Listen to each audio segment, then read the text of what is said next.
Viewers, welcome to our channel the educational hub. आप देख रहे हैं हमारा चैनल दी एजुकेशनल हब। आज हम हाजिर हुए हैं आपके सामने एक नई वीडियो के साथ 9th क्लास केमिस्ट्री के जिस टॉपिक के साथ आज हम हाजिर हुए हैं वो है मोल्स का टॉपिक।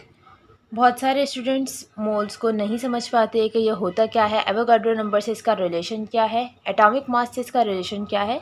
तो आपकी ये सब कन्फ्यूजन्स आज की इस वीडियो में क्लियर हो जाएंगी। इससे पहले अगर आप हमारे चैनल पर नए हैं तो चैनल को सब्सक्राइब कीजिए लाजमी। शुरू करते हैं आज की ये वीडियो। सबसे पहले मोल्स की हम डेफिनेशन लिख लेते हैं कि ये मोल्स होते क्या हैं।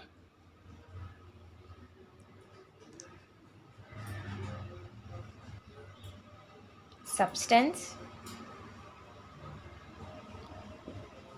that contains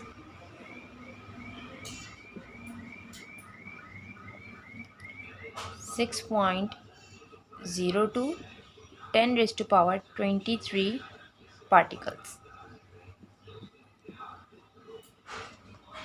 ये पार्टिकल्स आपके पास आइंस, एटम्स, मॉलिक्यूल्स कुछ भी हो सकते हैं।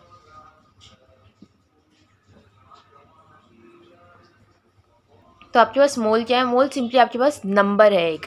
जैसे हम किसी भी चीज़ का नंबर बोल रहे हैं 10 बुक्स 10 एप्पल्स, बिल्कुल इसी तरह मोल क्या आपके पास नंबर है। अब कैसा number? Substance that contain 6.02 10⁻23 particles. अब समझना इस चीज़ को है हमें। इसके लिए हम एग्जाम्पल से समझते हैं। फॉर सपोज हम बात करते हैं अगर 1 डज़न की, तो हम सब जानते हैं कि 1 डज़न के अंदर कोई भी चीज़ कितनी आती है? 12। तो आपके पास 1 डज़न हमेशा किसके इक्वल होता है? 12 के इक्वल होता है। अगर मैं कहूँ कि मैंने 1 डज़न एप्पल्स लिए हैं तो इट मीन्स कि उसके अंदर कितने एप्पल्स हैं? 12 एप्पल्स हैं। मैंने 1 डज़न बनाना लिए हैं, इट मीन्स उसके अंदर कितने बनाना है? 12 बनाना मौजूद है।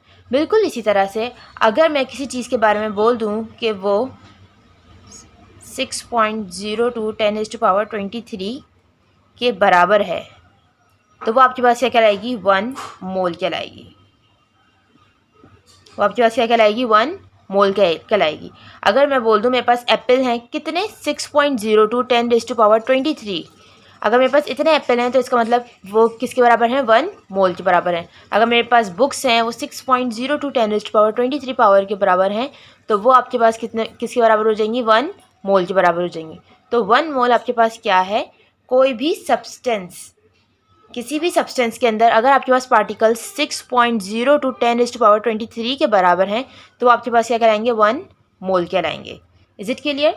अब ये जो नंबर है आपके पास ये क्या कहलाता है? एवोगाड्रो नंबर कहलाता है।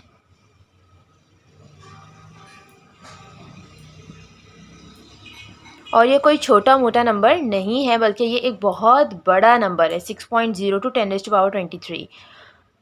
आई होप आपको ये बात समझ में आ गई होगी कि मोल क्या होता है। किसी भी सब्सटेंस के अंदर अगर पार्टिकल 6.02 10⁻23 के बराबर हैं तो वो क्या कहलाएंगे? 1 मोल के बराबर कहलाएंगे।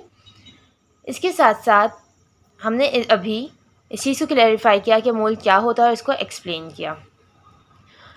फर्दर आपके पास मोल का एटॉमिक मास के साथ रिलेशनशिप बयान किया गया है, क्योंकि मोल बहुत बड़ा एक नंबर है। अगर हम किसी रिएक्शन में किसी एलिमेंट के लिए हम यूज़ करें कि आप 1 मोल फॉर सपोज़ हाइड्रोजन डाल दें, तो मोल एक बहुत बड़ा नंबर है, हमारी सारी ज़िंदगी गुजर जाएगी, हम 1 मोल हाइड्रोजन काउंट नहीं कर पाएंगे। इसके लिए आसान हल निकाला गया है, मोल का एटॉमिक मास के साथ रिलेशनशिप बयान किया गया है। तो आइए हम उसको डिस्कस करते हैं। तो स्टूडेंट्स, आपको ये बात समझ में आ गई कि मोल एक बहुत बड़ा नंबर है, इसको हम नॉर्मली कैलकुलेट नहीं कर सकते। इसके लिए इसका रिलेशनशिप एटॉमिक मास के साथ बताया गया है। जिस एलिमेंट का जितना एटॉमिक मास होता है उतने ही ग्राम एलिमेंट्स में मोल होगा। जिस एलिमेंट में जितना एटॉमिक मास होगा उतने ही ग्राम एलिमेंट्स में मोल होगा। अब इस चीज़ को समझ लेते हैं कि ये क्या है। फॉर सपोज हमारे पास कार्बन है,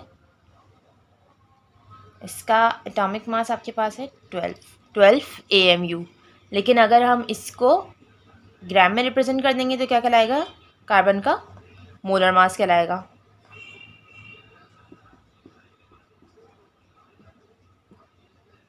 तो मोलर मास सिंपली आपके पास क्या होता है?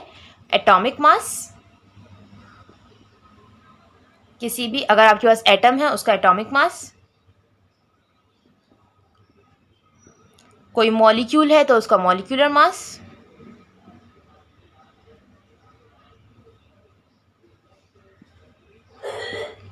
और कोई फार्मूला यूनिट है तो उसका फार्मूला मास।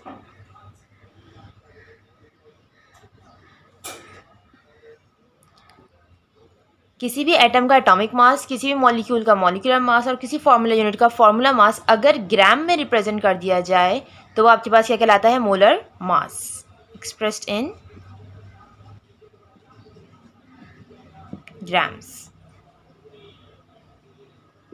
तो मोलर मास आपके पास क्या होता है? Atomic mass, molecular mass, formula mass अगर आपके पास ग्राम्स में रिप्रेजेंट कर दिया जाए तो वो क्या कहलाता है? मोलर मास कहलाता है। ये क्या था आपके पास? 12 AMU। अगर इसी को हम एटॉमिक मास कार्बन का था 12 AMU, इसी को अगर हम ग्राम में रिप्रेजेंट कर देंगे तो क्या कहलाएगा? उसका मोलर मास कहलाएगा।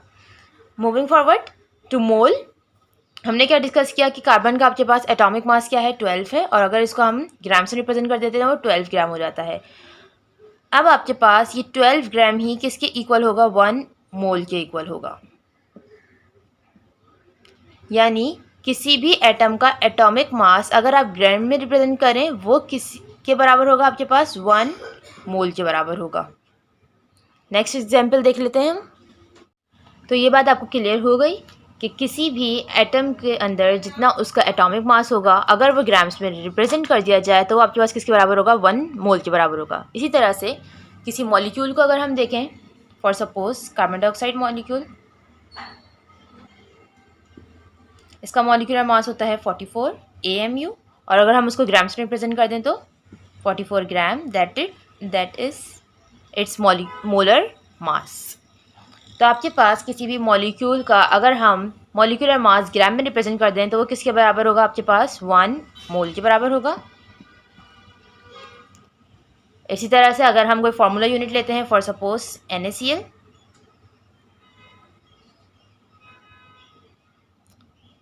इसका आपके पास होता है 58 AMU फार्मूला मास। ग्राम से रिप्रेजेंट कर दें हम तो 58 ग्राम मोलर मास हो गया इसका।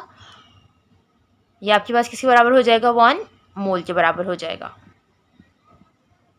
तो आपके पास किसी भी एलिमेंट का जो एटॉमिक मास होगा अगर वो ग्राम्स में रिप्रेजेंट कर दिया जाए तो वो किसके बराबर होगा? आपके पास 1 मोल के बराबर होगा। Is it clear? तो मोल आपके पास क्या होते हैं? मोल आपके पास किसी भी सब्सटेंस के अंदर अगर 6.02 10⁻23 पार्टिकल्स मौजूद होंगे, वो पार्टिकल्स आपके पास आइंस भी हो सकते हैं, एटम्स भी हो सकते हैं, मॉलिक्यूल्स भी हो सकते हैं। कितने? 6.02 10⁻23 पार्टिकल्स अगर आपके पास किसी भी सब्सटेंस के अंदर मौजूद होंगे तो वो किसके बराबर होंगे? आपके पास 1 मोल के बराबर होंगे। आई होप आपको मोल का कॉन्सेप्ट क्लियर हो गया होगा। नेक्स्ट वीडियो में हम मोल्स के न्यूमेरिकल्स डिस्कस करेंगे, उनको सॉल्व करेंगे ताकि आपको क्लियर हो जाए। Thank you so much for watching our video.